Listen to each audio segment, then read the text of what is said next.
اعوذ باللہ من الشیطان الرجیم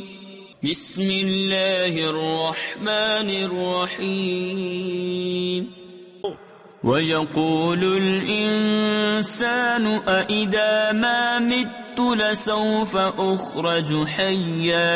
أَوَلَا يَذْكُرُ الْإِنسَانُ أَنَّا خَلَقْنَاهُ مِنْ قَبْلُ وَلَمْ يَكُ شَيْئًا فَوَرَبِّكَ لَنَحْشُرَنَّهُمْ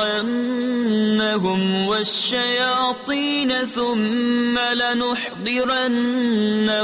حَوْلَ جَهَنَّمَ جِثِيًّا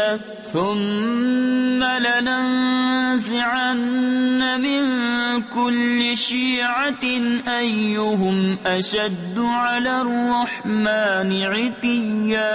ثُمَّ لَنَحْنُ أَعْلَمُ بِالَّذِينَ هُمْ أَوْلَى بِهَا صِلِيًّا۔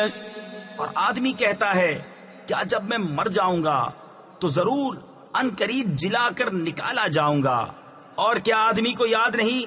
کہ ہم نے اس سے پہلے اسے بنایا اور وہ کچھ نہ تھا؟ تو تمہارے رب کی قسم ہم انہیں اور شیطانوں سب کو گھیر لائیں گے اور انہیں دوزخ کے آس پاس حاضر کریں گے، گھٹنوں کے بل گرے،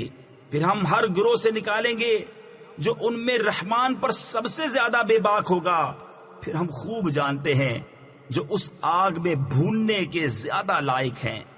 صدق اللہ العظیم۔